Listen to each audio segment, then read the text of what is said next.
Assalamualaikum warahmatullahi wabarakatuh. Di sini saya akan mempresentasikan dengan topik rekrutmen dan seleksi. Apa itu rekrutmen? Rekrutmen adalah suatu proses penerimaan calon tenaga kerja untuk memenuhi kebutuhan akan tenaga kerja suatu perusahaan. Lalu bagaimana proses suatu rekrutmen itu? Yang pertama adalah memasang iklan di berbagai template seperti media cetak, media sosial,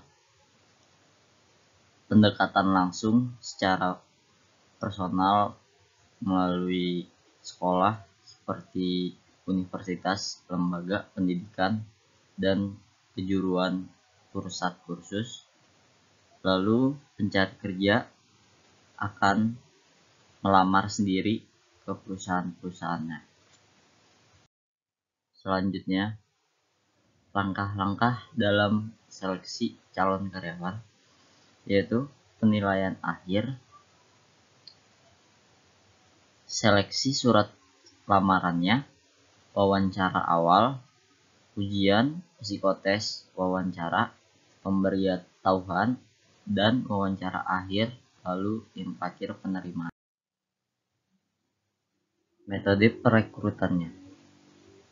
Ada dua metode, yaitu metode tertutup dan metode terbuka. Metode tertutup adalah yaitu perekrutan hanya diinformasikan kepada karyawan atau orang-orang tertentu saja. Akibatnya, lamaran yang masuk menjadi relatif sedikit, sehingga kesempatan untuk mendapatkan karyawan yang akan semakin sulit. Metode terbuka. Di sini perekrutan diinformasikan secara luas dengan memasang iklan pada media massa, baik cetak maupun elektronik, agar tersebar luas ke masyarakat. Dengan metode ini, diharapkan banyak lamaran yang masuk sehingga mendapatkan karyawan dengan kualifikasi sangat baik menjadi besar.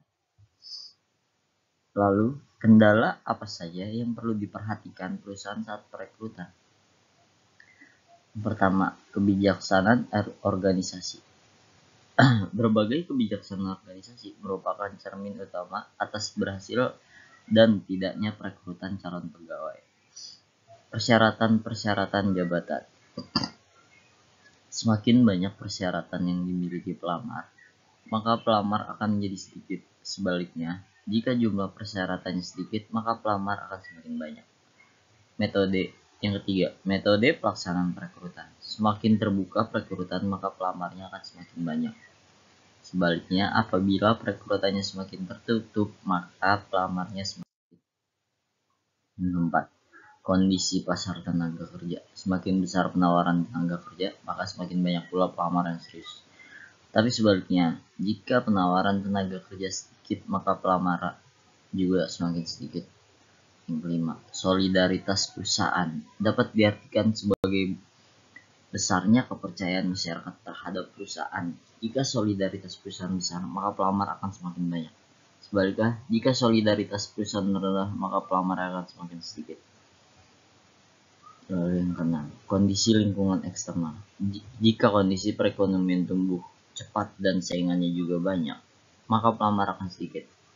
Tapi jika tingkat pertumbuhan perekonomian kecil, maka pelamarnya akan sedikit. Maka pelamarnya akan semakin banyak. Seleksi adalah proses pemilihan dari sekelompok pelamar yang paling memenuhi kriteria dari posisi yang tersedia di dalam suatu perusahaan. Seleksi merupakan bagian materi dari operasional manajemen SDM, yaitu dengan pengadaan atau bisa disebut prosemen, sedangkan pengadaan itu sendiri terdiri dari perencanaan, rekrutan, seleksi, penempatan, dan produksi. Seleksi karyawan itu bertujuan untuk mendapatkan dan mencocokkan secara benar dengan pekerjaan untuk memenuhi kualifikasi sebagaimana tercantum dalam job description. kriteria dan teknik seleksi. Perusahaan tentu akan mengharapkan para pelamar yang datang memiliki prestasi yang memuaskan dalam pekerjaannya. Kriteria seleksi menurut Shimamura 2004 pada umumnya dapat dirangkum dalam beberapa kategori, yaitu pendidikan, pengalaman kerja, kondisi fisik, kepribadian.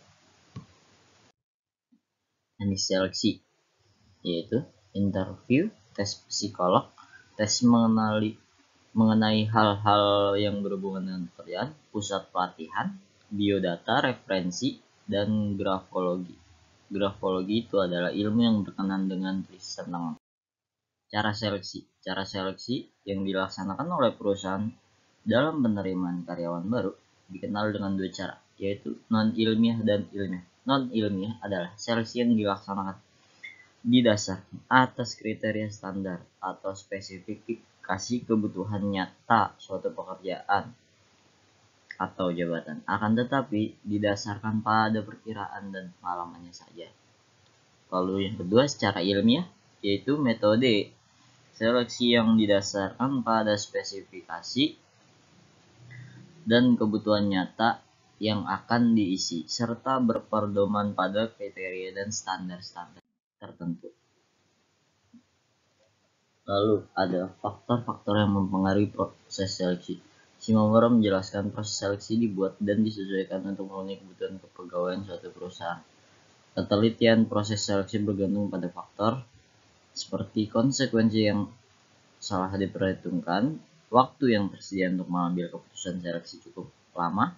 Yang mampu mempengaruhi proses seleksi adalah kebijakan perusahaan dari sikap dari manajemen untuk pendekatan seleksi yang berbeda digunakan mengisi posisi di jenjang-jenjang yang berbeda di dalam suatu perusahaan. Sektor ekonomi individu akan dipilih baik swasta maupun pemerintah. Kendala dalam seleksi. Pelaksanaan seleksi memiliki kendala walaupun direncanakan secara cermat, karena yang diseleksi adalah manusia yang memiliki pikiran, dinamika, dan harga diri. Kendalanya antara lain tolak ukur penyeleksi pelamar. Job description atau job desk adalah catatan tentang tugas dan tanggung jawab. Lalu kualifikasi suatu jabatan pekerjaan atas informasi dari proses analisis jabatan. Job desk menjelaskan tentang kemampuan, kriteria, dan spesifikasi yang diperlukan pada posisi jabatan. Selain itu, tercantum juga penanggung jawab atau bawahan pada posisi jabatan tersebut. Sebagai contoh, pekerja desain grafis memiliki job desk untuk membuat desain logo, banner yang berhubungan dengan desain. Artinya, tugas job desk merupakan hal yang perlu seorang pekerja desain grafis penuhi dan tidak melenceng dari penawar. Spesifikasi jabatan. Spesifikasi jabatan memberikan suatu gambaran mengenai kualifikasi kepribadian yang dituntut dalam suatu jabatan. Spesifikasi jabatan tersebut akan memberikan identifikasi dan formulasi secara jelas tentang syarat jabatan yang dituntut dan seorang yang nantinya dipromosikan untuk menduduki jabatan dari seseorang.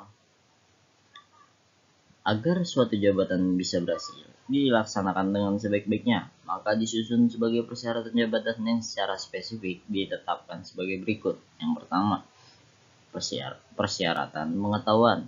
Yang kedua, persyaratan keterampilan. Yang ketiga, persyaratan.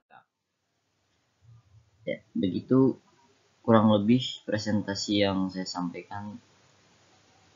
Banyak kurangnya mohon dimaafkan. Saya tutup dengan Assalamualaikum warahmatullahi wabarakatuh.